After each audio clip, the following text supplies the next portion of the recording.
Halo sahabat belajar pajak, selamat datang kembali di channel Edi Asari dan Tekan Belajar Pajak, channel yang berisi tentang tutorial administrasi perpajakan dengan cara-cara perpajakan dan lain sebagainya, yang penting tentang administrasi perpajakan dan keuangan.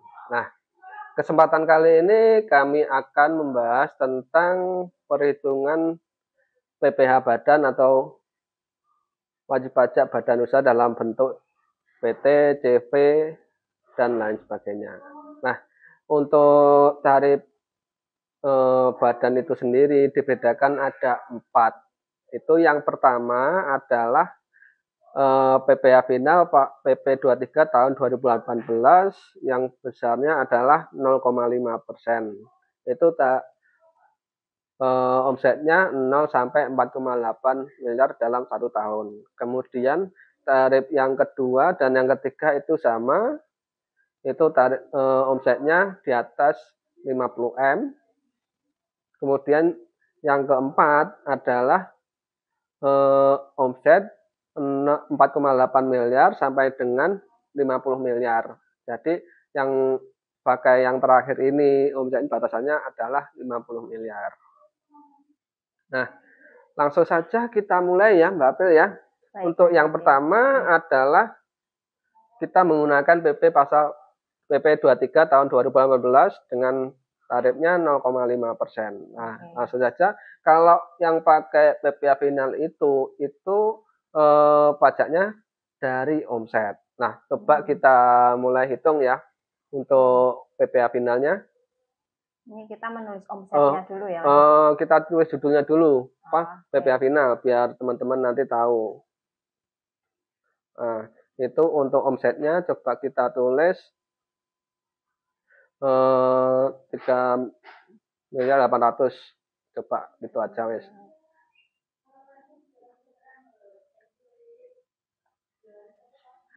Nah, untuk tarifnya yaitu 0,5%.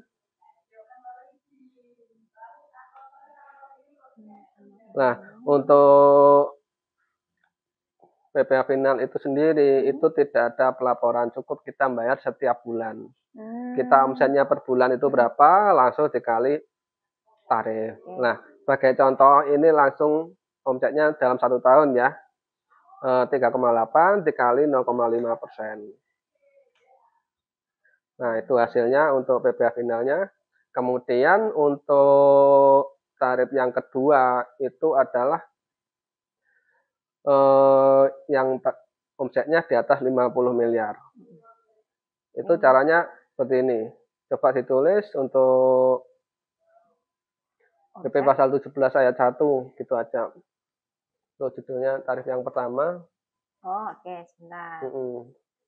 Pasal 17 ayat 1 yang pakai tarif itu. Yang final. Yang kedua sekarang pakai pasal 17 ayat 1. Itu coba kita tulis omsetnya dulu. Omsetnya misalkan 52 miliar, itu aja wis. Hanya contoh saja. Hanya contoh. Kurang 03. Kemudian untuk laba bersihnya. Kalau pakai yang PPh pasal 17 kita pakai laba ya Mas Edi? Iya, pakai laba bersih. Kalau kita menggunakan PPh tarif umum yaitu pasal 17 itu menggunakan laba bersih. Tapi kalau PP yang final tadi itu kita dari omset.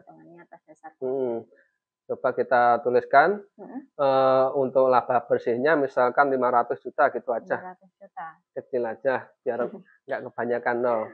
Nah, untuk PPh pasal 17 ayat 1 itu langsung dari laba bersih kali 22%. Kalau sekarang tarif PPh badan itu besarnya 22%. Kita tulis tarifnya dulu aja. Nah, kita tulis tarifnya dulu aja. Supaya nggak bingung nanti. Langsung 500 juta dikali 22%.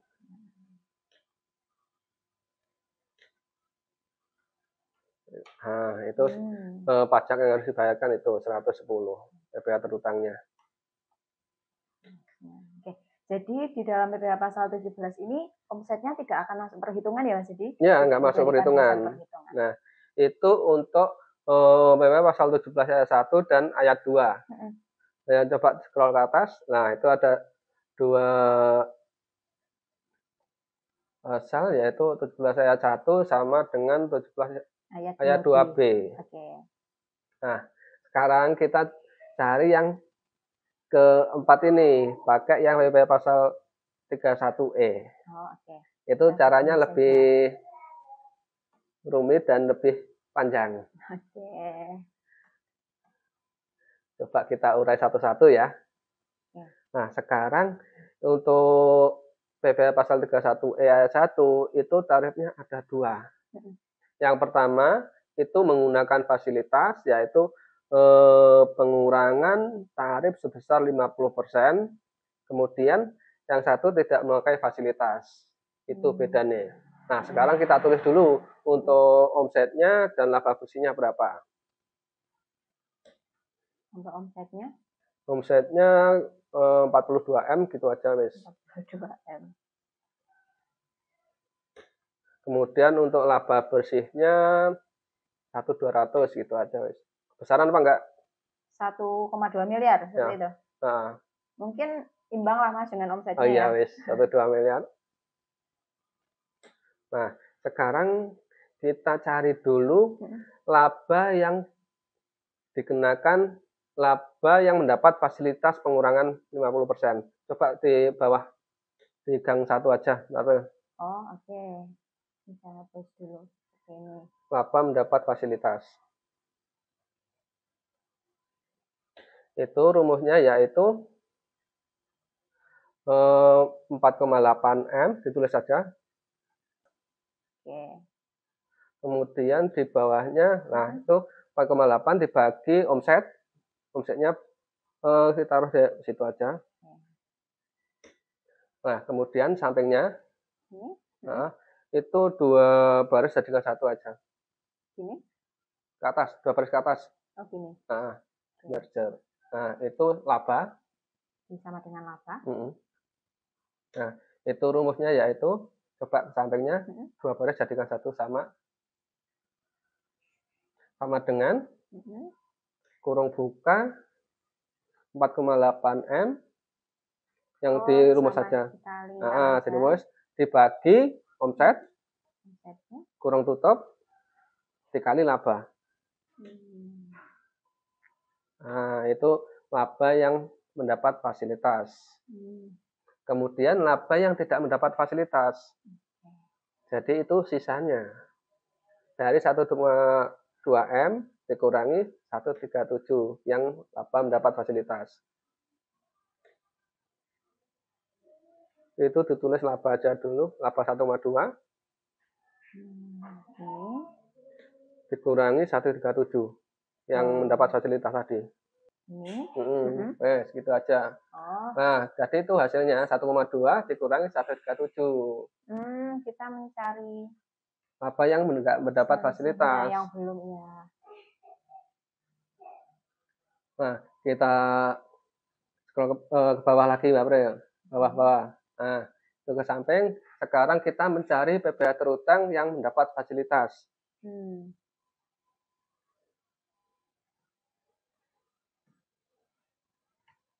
Nah, itu sama dengan yang mendapat fasilitas berapa tadi? Ini. Nah, 137. Nah, itu mendapat fasilitas berarti kan coba ditulis tarif bawah sampingnya sini aja, ditulis tarif PPh badan berapa sekarang? 22%. 22%. Kemudian sampingnya itu fasilitasnya pengurangnya berarti 50%, dikali 50%. Nah, hasil PPh terutangnya yaitu 137 dikali 22% dikali 50%. Oh, baik. Ini dikali 22, tarif badannya, kemudian dikalikan lagi 50%. Nah, selanjutnya kita mencari PPh terutang yang tidak mendapat fasilitas.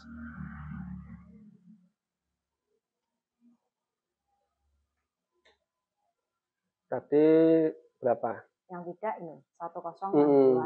Nah, yang tidak mendapat fasilitas itu berarti tarif badan langsung dikali laba tersebut. Jadi langsung hanya Du 22% aja. hanya 22% aja. Oke, kita luruskan di sini. Itu baru dijumlahkan.